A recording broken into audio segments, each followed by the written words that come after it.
আমাদের প্রধান নির্বাচন commissioner mister M Nasir Uddin উনি একটা কথা বলেছেন। সে কথাটা হলো যে আগামী নির্বাচনে আওয়ামী লীগ অংশ নিতে পারবে কি পারবে না, এটা নির্ভর করবে ওই সময়ে আওয়ামী লীগের নিবন্ধন থাকবে কি থাকবে না তার উপর। কথাটা কিন্তু সিম্পল, এটা আসলেই তাই।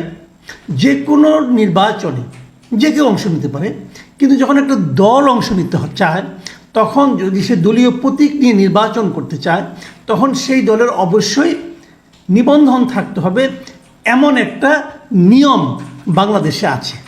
এবং সেই নিয়মটার যে নির্বাচন সংস্কার কমিশন যেটা আমাদের আছে, তারাও কিন্তু ওই ধরনের একটা নিয়মের সঙ্গে একমত হয়েছে, যে তারাও বলছেন যে নিবন্ধন থাকাটা জরুরি। নিবন্ধন না থাকলে সে রাজনৈতিক দল হিসেবে স্বীকৃতি পাবে না। যদিও আমি ব্যক্তিগতভাবে এ ধরনের নিবন্ধের বিরোধী। বাংলাদেশে এত বছর কোনো নিবন্ধন ছিল না। এই নিবন্ধনটা চালু করেছে শেখ হাসিনা সরকার। তো শেখ হাসিনা স্বৈরাচারী সরকার ছিল। স্বৈরাচারী সরকারের এই নিয়মটা আমাদের এই নির্বাচন সংস্কার কমিশনের খুব পছন্দ হয়েছে। তারা মনে করেছে স্বৈরাচারী সরকার হলে কী হবে, তারা একটা বিশাল গণতান্ত্রিক কাজ করেছে যে সব দলকে নির্বাচনে আসতে দেবে না। তো তাদের যেগুলো পছন্দ না হবে সেগুলোকে নিবন্ধন দেবে না, তারা নির্বাচন করতে পারবে না। তখন তাদের স্বতন্ত্র হিসেবে নির্বাচন করতে হবে। যাই হোক, সেটা অন্য প্রসঙ্গ। কাজে নিবন্ধন না থাকলে তো নির্বাচন করতে পারবে না, কেউই পারবে না। যদি বিএনপি নিবন্ধন না থাকে, বিএনপিও নির্বাচন করতে পারবে না। যদি জামাতের নিবন্ধন না থাকে, জামাতও নির্বাচন করতে পারবে না। এমনকি নতুন যে সংগঠন হচ্ছে, রাজনৈতিক সংগঠন, এই জাতীয় নাগরিক কমিটি, বৈষম্য বিরোধী ছাত্র আন্দোলন এবং এরা মিলে এবং সরকারি 3 জন উপদেষ্টা, তারা যদি সেখানে আসে, এই যে রাজনৈতিক দল হচ্ছে, এই রাজনৈতিক দলকেও কিন্তু নির্বাচন করতে হলে নিবন্ধন থাকা লাগবে। তারা নির্বাচন করতে গেলে তাদের আগে নির্বাচন কমিশনের কাছে অ্যাপ্লাই করতে হবে যে আমাদেরকে রাজনৈতিক দল হিসেবে নিবন্ধন দেন। তো তারা নিবন্ধন পাবে কিনা সেটা শিওর না। যদি নিবন্ধন না পায়, তারাও নির্বাচন করতে পারবে না। চমৎকার নিয়ম কিন্তু এটা। আর যাই হোক, স্বৈরাচারী বানানোর নিয়ম তো ভালোই তো হবেই, অসাধারণ একটা নিয়ম। সেই নিয়মটা আমাদের আছে। তবে আমরা তো জানি যে আইন আইনের মতো করে চলে না। আইন ক্ষমতাকে অনুসরণ করে, ক্ষমতায় কে আছে তাকে অনুসরণ করে। আমি চোখ বুজে বলে দিতে পারি যে যেই মুহূর্তে এই ছাত্ররা একটা দল করবে, ও দ্রুততম সময়ে তারা নিবন্ধন পেয়ে যাবে।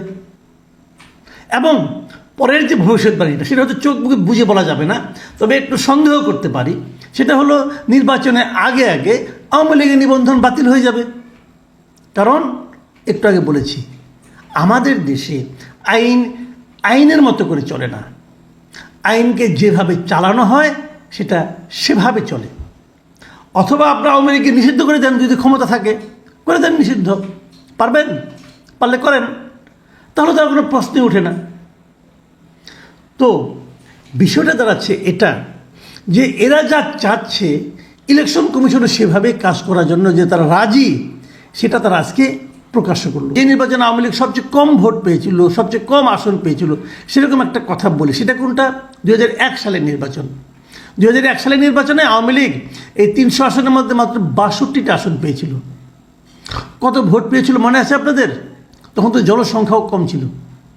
তার মধ্যে আওয়ামী লীগ ভোট পেয়েছিল 2,23,65,000 ভোট।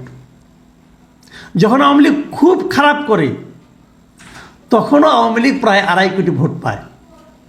মাথায় রাখতে হবে। আর এখন আওয়ামী লীগ কি সে অবস্থায়? তো এই বিষয়গুলো আপনি এদেরকে দেশ থেকে বের করে দিতে চাচ্ছেন, দেন ভাই দেন। এবং ইলেকশন কমিশনের পদ দেখিয়ে দিয়েছেন যে আওয়ামী লীগ আগামী নির্বাচনে কী প্রক্রিয়ায় আওয়ামী লীগকে নির্বাচনের বাইরে রাখা যায়। আমি আবারও বলছি, আমি কিন্তু আওয়ামী লীগের সমর্থন করি না। আমি গত 15 বছর আওয়ামী লীগ যা করেছে তার তীব্র নিন্দা জানাই, এবং আমি মনে করি তাদের প্রত্যেকটা লোকের বিচার হওয়া উচিত। কিন্তু তারপরেও আমি বলবো, আওয়ামী লীগকে নির্বাচনের বাইরে রাখার এই যে ছলচাতুরিগুলো, এগুলো দেশের মানুষ বোঝে, বিদেশের মানুষ বোঝে। এগুলো জাতীয় এবং আন্তর্জাতিক পর্যায়ে এই সরকারের নিরপেক্ষতাকে উজ্জ্বল করে দেয় না।